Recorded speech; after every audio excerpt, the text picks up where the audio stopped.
notícia muito estranha também que chegou no dia de hoje foi que lá nos Estados Unidos estão tendo alguns relatos, né? Como o ex-agente do FBI, John Gualdolo, ele deu uma entrevista recente, né, para o canal Real America Voice, e ele disse o seguinte, né? Na verdade, eu não sei se foi domingo ou se foi hoje, ontem ou hoje. Ele falou, olha, existem células da Al-Qaeda nos Estados Unidos. A Al-Qaeda agora está sendo novamente comandada pelo filho do Osama Bin Laden e eles estão planejando ataques aos Estados Unidos. Eles disseram que, segundo essa análise de inteligência, né, informação de inteligência, tem 1.000 terroristas da Al-Qaeda lá nos Estados Unidos e a ideia é que eles se espalhariam em 10 grupos de 100 e eles fariam ataques em algumas cidades. Ele chegou a citar 2 cidades norte-americanas, a cidade de Miami, na Flórida, e a cidade de Houston, no Texas, nessa entrevista que eu citei para vocês. E ele disse que ele confirma uma informação que eu tenho lido e escutado nos últimos dias, que é o seguinte: eles estão programando também os bandidos lá se passar por médicos, bombeiros e policiais. Então, o cenário é extremamente preocupante, porque a ideia é a seguinte: eles explodem alguma coisa numa área pública, aí o pessoal vai procurar ajuda no hospital, eles explodem o hospital também. É isso que eles estão falando, né? Então, um cenário bem preocupante. Isso é o mesmo discurso que uma ex-agente da CIA chamada Sarah Adams, ela tem falado muito. Desde o ano passado ela fez algumas participações no Sean Ryan Show, que é um podcast bem interessante, né? O Sean Ryan é um ex-agente da CIA, um ex também fuzileiro naval americano. Ele tem um podcast bem voltado para essa área militar. E a Sarah Adams, que é uma ex-agente, né, da CIA, ela tem falado isso, exatamente isso. Tem mais de 1.000 homens da Al-Qaeda nos Estados Unidos. Eles vão se separar em 10 grupos de 100, vão atacar as cidades. E a novidade é essa história de que eles vão se passar por policiais e bombeiros para quando a pessoa for buscar ajuda, se dar mal ainda mais, né? Agora, uma outra informação que está circulando na mídia americana que eu achei muito estranha é que em algumas cidades, uniformes de policiais, bombeiros e socorristas têm sido roubados das lavanderias. Estranho, né? Muito. É claro, assim, eu quando eu li essa notícia, eu pensei, cara, eles podem botar uniforme falso, né? Não precisa ficar comprando uniforme. Acho que fabricar uniforme é simples. Mas uma coisa estranha que acontece também é que alguns meses atrás, tanto em Wyoming quanto na Califórnia, sumiram ali 30 toneladas de nitrato de amônio. E nitrato de amônio é uma substância que pode ser usada para fabricar bombas, né? Então tá um clima meio estranho, tá um clima nos Estados Unidos ali, meio de véspera de um novo 11 de setembro. Esse é o Sean Ryan, né? Que tem o podcast Sean Ryan Show. Então tá um clima estranho. Agora, se a gente está perguntando da possibilidade de ter uma terceira guerra mundial, se os Estados Unidos estão se preparando para uma terceira guerra mundial, se houver um novo 11 de setembro, é lógico que isso favorece, né? Porque os Estados Unidos vão ter que responder. Agora, se você tiver não apenas algum atentado no local público, mas um atentado nos hospitais que estão atendendo as vítimas, meu irmão, aí o ódio vai ficar maior ainda, a raiva, né, a indignação, e isso pode promover um cenário de um conflito mais de proporção global também. Então, é uma preocupação que está sendo circulada nos Estados Unidos. São pessoas de inteligência que têm falado, né, esse tipo de informação.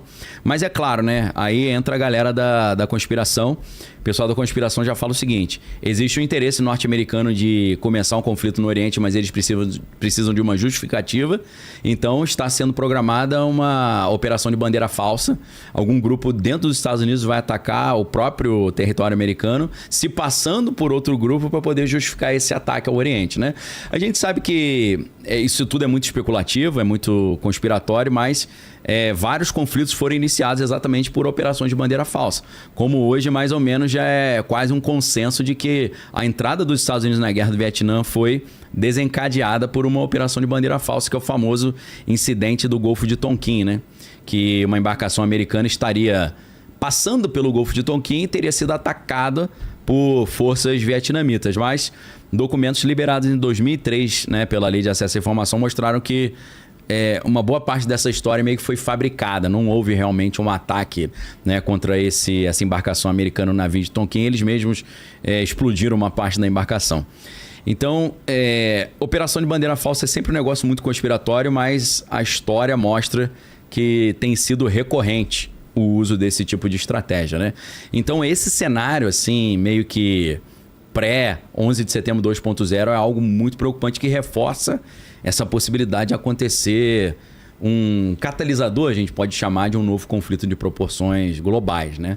Espero que não, estou torcendo e orando para que não aconteça nenhum atentado desse tipo, mas aceleraria esse cenário de conflito. Cara, hoje eu acabei vendo uma notícia ali dizendo que há uma suspeita que a Al-Qaeda tenha bombas atômicas. E o que está sendo falado é que a Al-Qaeda que está nos Estados Unidos preparando um ataque terrorista lá, né? Já imaginou uma explosão atômica? Né? A gente aí viu ferrou, isso no 24 horas, né? 24 horas vai nessa linha. Uma das temporadas é alguém que está planejando uma bomba nuclear em Los Angeles, né? Entendi. Na verdade, né? Ainda... Eu ia falar... Cara, isso... Seria complicado, Seria uma bomba nuclear explodindo nos Estados Unidos. Eu nem imagino o tamanho da resposta. A repercussão. A repercussão e a resposta que os caras iam ter que dar, né? Justificaria uma guerra aberta contra o Irã, por exemplo. Claro, contra quem tiver envolvido, né? Só que aí a gente já comentou aqui, né? Que uma guerra aberta contra o Irã, principalmente uma guerra para mudança de regime, que é derrubar o líder, o Khamenei, né? O Khamenei. É muito complicado porque a própria geografia do Irã é uma geografia... o país é uma fortaleza cadeia de montanha. Física, cercado por cadeia de montanha, né? O moral da população também está super elevado, né? Porque eles sofreram esse ataque lá dos Estados Unidos e de Israel naquelas usinas de enriquecimento de urânio. Então eles estão com ódio, meu irmão. Os caras estão com uma motivação assim para vencer os Estados Unidos. Que eles... é porque a gente não consegue se transportar para a pele do iraniano, né? Porque se você pensar, cara, imagina tu tá no Rio de Janeiro, passa uma aeronave americana e joga ali uma bomba no meio da cidade. Ou então na usina de Angra. Na Guerra dos 12 Dias, os caras ficaram sem defesa nenhuma, né? Ficaram. Israel e Estados Unidos passavam pelo espaço aéreo de Irã e eliminaram a defesa antiaérea toda. Sem nenhum tipo de perigo. Tava um passeio no parque, né? Tava estranho.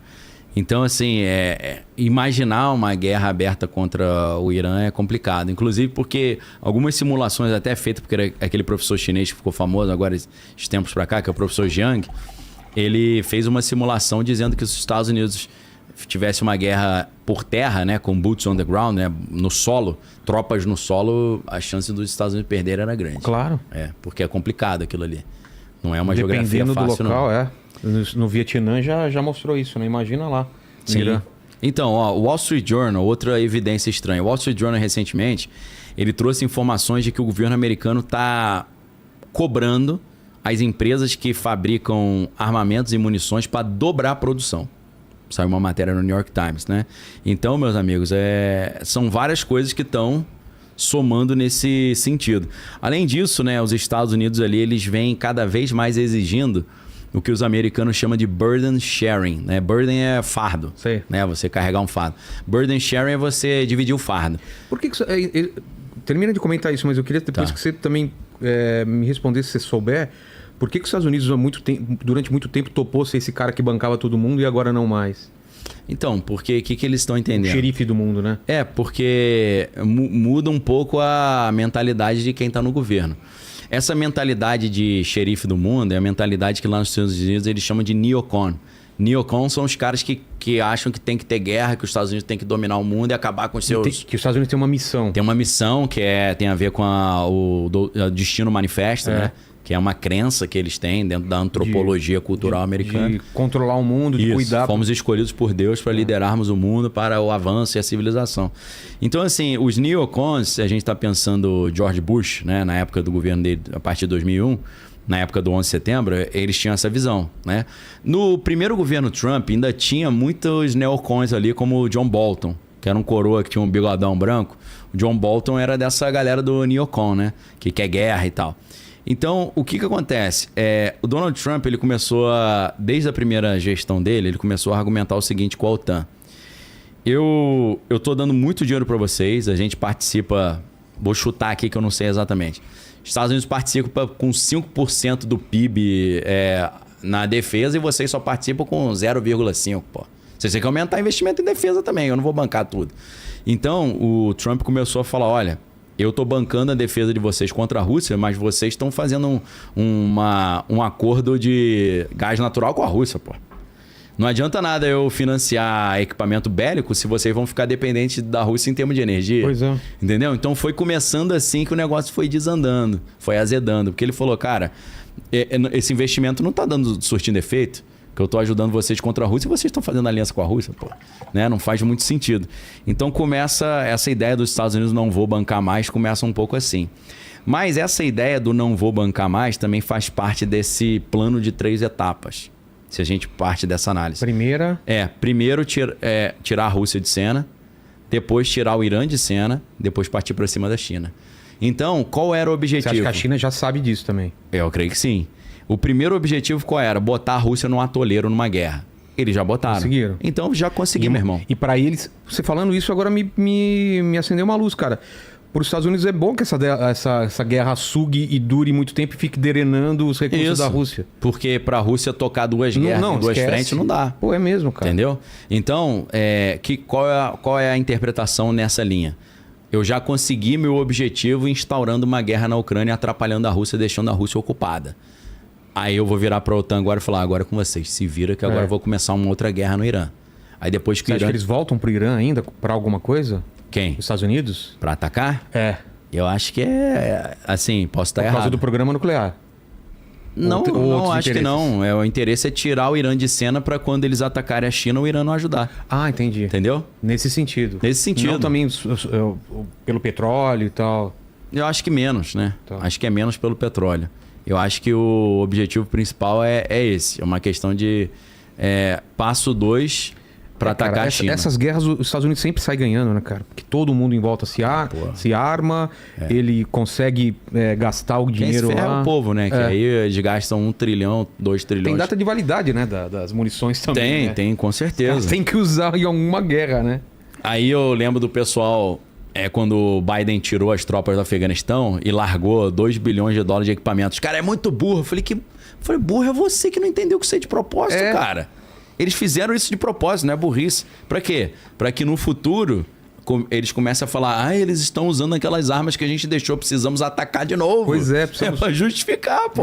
Tem que ter uma justificativa, né? E é inevitável.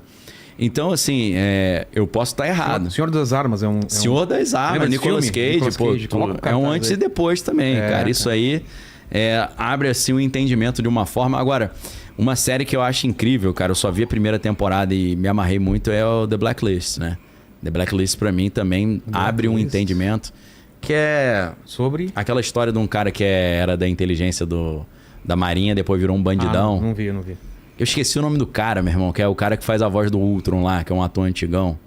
É Reddington, o nome do personagem. Cara, você não assistiu The Blacklist, não? Não, vale, então. Cara, é muito legal, cara. Vou atrás, tô precisando sério mesmo. Cara, The Blacklist é muito... A primeira temporada, a segunda eu já não gostei tanto, não. Mas muito legal, porque você vê os... tem um clima parecido com o Senhor das Armas, que você vê os bastidores ali das maracutaias globais, né? Então, assim, eu vou chutar aqui o que eu sinto, né? Pelo que eu estudo. Eu creio que, assim como as notícias estão circulando hoje, a gente vai ver uma guerra terrível entre Estados Unidos e Irã e Israel junto, né? E pelo que estão falando, vai envolver equipamento nuclear e vai chocar o planeta. Eu oro para que não aconteça mais. Olha esse post. Senhor das Armas, muito legal, né, cara? Essa composição é muito legal. Muito legal, cara.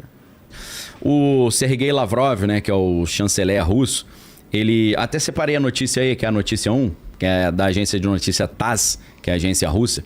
Ele falou agora acho que dia 24, se eu não estou enganado, agora de setembro, ele na ONU, ele disse que ele recebeu informações de alto escalão, de inteligência, de que está sendo programado o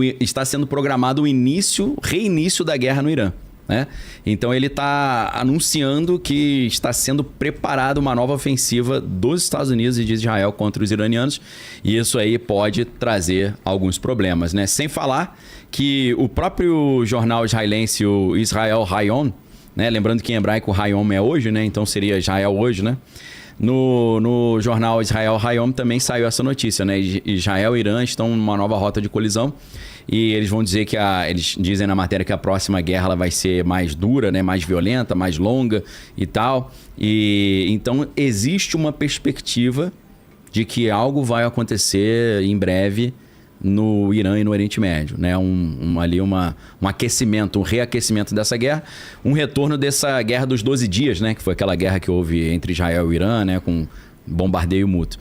Existe uma suspeita que esse conflito vai voltar. É lógico que um conflito dessa proporção pode desembocar para um conflito mais regional, envolvendo toda a região do Oriente Médio e talvez envolvendo atores externos, né? A gente pode especular uma influência da China também, uma influência da Síria, né? Do Líbano, alguns outros países podem entrar nisso, virar um conflito regional, daqui a pouco talvez ele já ter proporções globais. Antes da gente voltar pro tema, quero saber se tem perguntas sobre o que a gente já falou. Uma pergunta. Sim. E mandem perguntas aí também. O Angry Dog Hobby está perguntando, você acha que os Estados Unidos e a China possuem armas mais avançadas do que a que vemos supostamente vazar por aí? Coisa muito maior e melhor do que um caça de quinta ou sexta geração? Cara, eu não tenho dúvida, cara, que a gente não sabe. Aquele avião triangular, e quanto tempo a gente demorou pra descobrir que aquilo não era avistamento de OVNI, né? O B2, né? Esse é da Northrop Grumman, a empresa, né? E aí você vê que é curioso que os triângulos que aparecem no céu que a galera acha que é OVNI, né? O triângulo com a bolinha branca no meio, ou vermelha, fica piscando. E 3 bolinhas brancas na ponta. E é difícil de você... eu já vi isso, já filmei, né? É difícil... Você conseguiu ver? Consegui, filmei, pô. Filmei ali em Aparecida. E ele se movimenta diferente também, Totalmente diferente, cara. Minha esposa viu também, ela falou isso. Ele não... o avião, cara, ele não anda assim, de lado. Não. Ele anda pra frente. Helicóptero até dá pra dar um jeito de... Essa parada anda de lado, entendeu? A gente via ele andando de lado, assim. E ele fica parado e ele vai se mexendo devagarinho. E quando ele... No escuro, ele tem uma bolinha branca em cada ponta.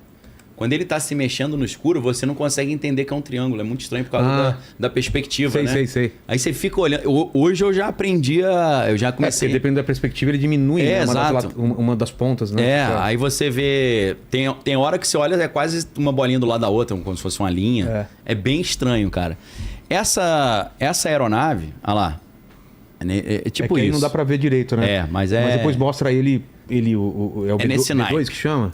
Não, isso aí seria o TR-3B, né? Ah, tá. Então, assim, a Northrop Grumman, oficialmente, ela tem o B2, né? Que é o Black Manta, que é a raia negra. Essa aeronave, segundo algumas linhas, ela evoluiu para o TR-3A. Deve ter sido TR-1A, TR-2A, TR-3A e TR-3B. Esses triângulos são muito parecidos com o B2 e são da mesma empresa, a Northrop Grumman, pô. Northrop Grumman foi a empresa que fez o módulo lunar, pra você ter ideia. Tá. Entendeu? Então, cara, é claro que eles têm coisas muito mais avançadas. Acho que a galera não faz ideia, meu irmão. Aí, o B2. Essa aeronave é do final dos anos 70. Quanto tempo ela... Oficialmente, ela foi inaugurada em 86. Então? Eles dizem que é a mais avançada que eles têm hoje. E não é, né? Fala, Homer. O Rodrigo Oliveira, ele perguntou se a presença dos Estados Unidos em outros países é para garantir a segurança ou é uma ocupação global disfarçada?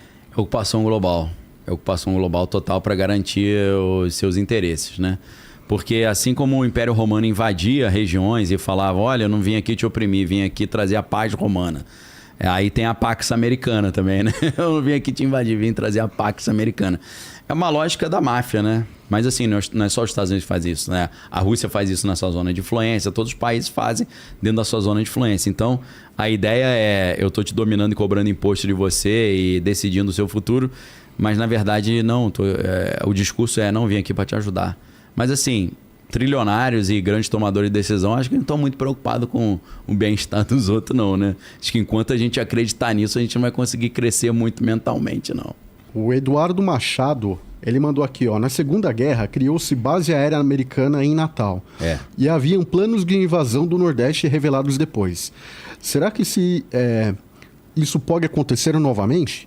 Pode acontecer, inclusive tem circulado uma informação no site DefesaNet, né, que trata de questões militares, de que o Donald Trump estaria cogitando assumir o controle da ilha de Fernando de Noronha, para estabelecer uma base ali, porque eles iriam invocar essa ajuda que eles fizeram ao Brasil muitos anos atrás, de que eles teriam direito ao controle dessa ilha, né? Então eu não acho impossível, não.